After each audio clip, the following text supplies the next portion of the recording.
Shenyang City Public Security Bureau's second mobile strike team leader YeoWoon received news that an unidentified flying object fell from the sky and rushed over to rescue people with a nervous mind. There was no gate warning, and in that situation, it was really dangerous if something popped out. How could the defense system on the walls not catch it?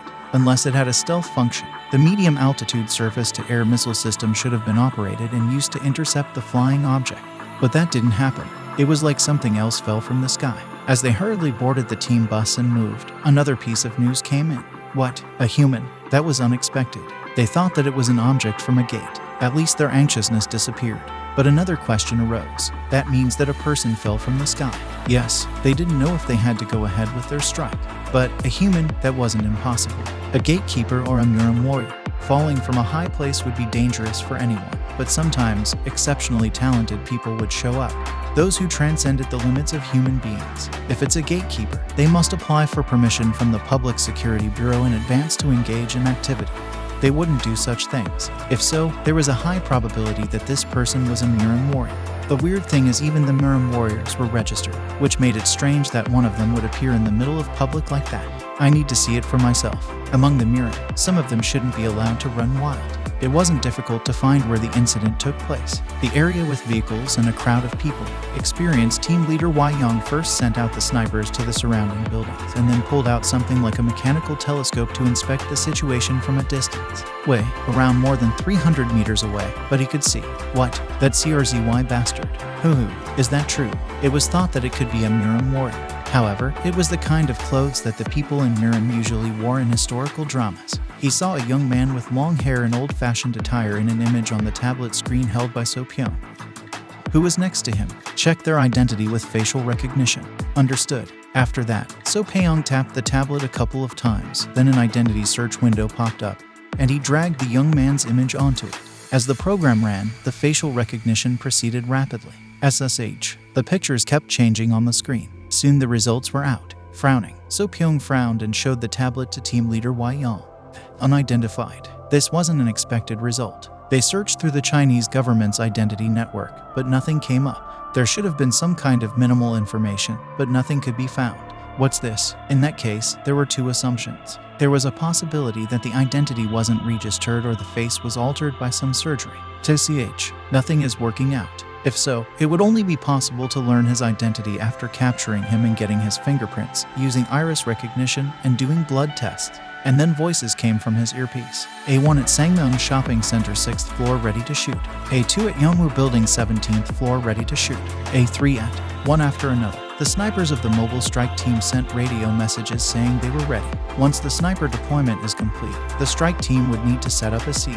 Team leader YeoWoon spoke into his earpiece. There are a lot of people, so be careful. Aim your lasers and wait. Roger, roger. With the hand signal from the team leader, the mobile strike team carefully moved.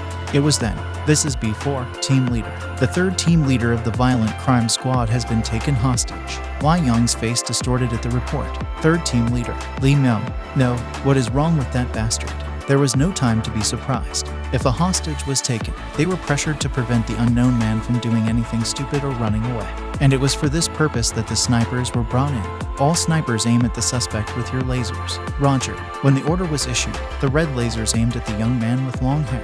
Meanwhile, the mobile strike team secretly approached and tried to encircle him. They quickly passed through the gaps in the crowd.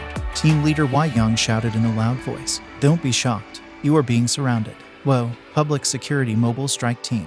When about 40 armed people appeared, the citizens cheered. From their point of view, the young man who broke a police officer's arm was nothing more than a dangerous person.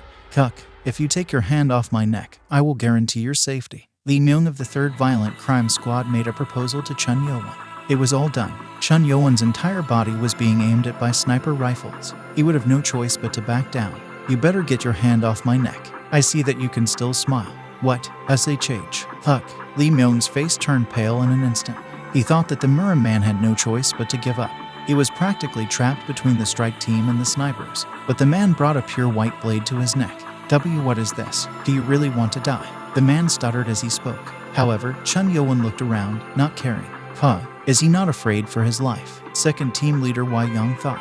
The sniper rifles all aimed for his vital points. One shot was enough to kill the man, but the man brought out a blade and threatened the hostage. Is he coming out strong?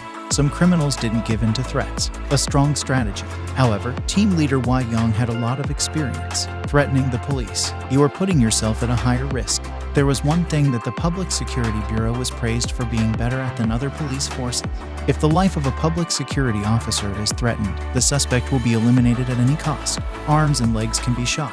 Team leader Yong raised his hand and sent the signal, and one sniper answered. This is A3 sniper, Roger. It was a mobile strike team sniper aiming for Chun YeoWoon's wrist, which was holding Lee Myung's neck. If the sniper shoots, Chun YeoWoon would lose his wrist. You brought this on yourself. When the signal came again, the sniper pulled the trigger without hesitation. Bang! Chun YeoWoon's wrist was being shown on the screen. Pack! As the bullet moved, a shriek could be heard. Huaak! The sniper who pulled the trigger was confused. He was one of the top 3 snipers among the Shenyang City Public Security Bureau's mobile strike team, which was why he was given permission to aim at the wrist, which was the most difficult place to hit. What the hell? Chun YeoWoon's wrist was intact. It was none other than 3rd team leader Lee Myung, who screamed from being hit by the bullet. When the bullet was shot, Chun YeoWoon pulled back, and the bullet pierced the left shoulder of Lee Myung. An idiot, making a mistake at such a crucial time.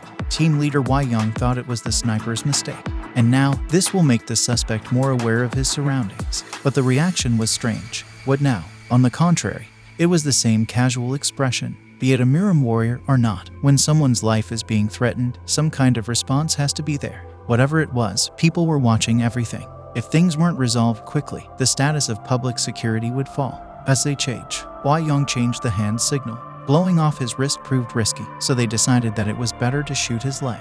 Roger, the sniper, who was aiming at the back of the right calf, pulled the trigger. Tang! The calf was wider than the wrist, and the chance of the hostage getting hit was less. It was then, wake, pack, hua ow, a scream.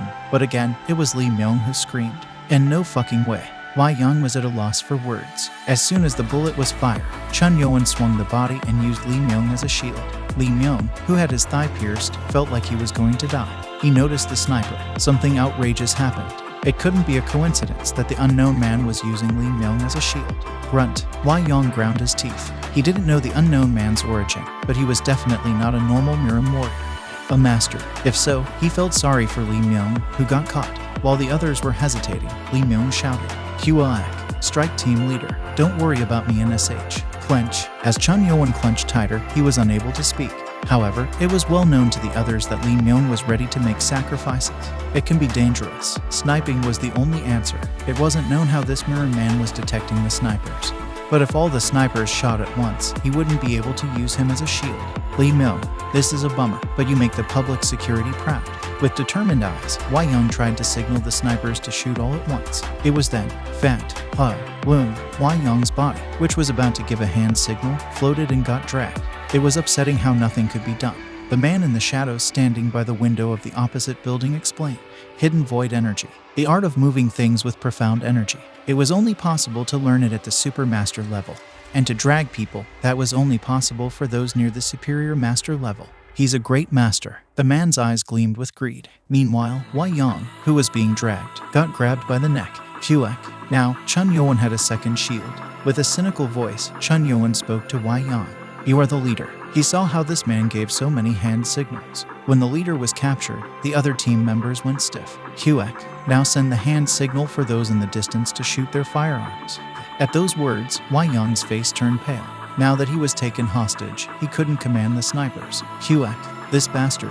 When Yong was silent, Chun YeoWoon's lips formed into a smile, and he asked Lee Myung, who was in his other hand, when did things ever turn?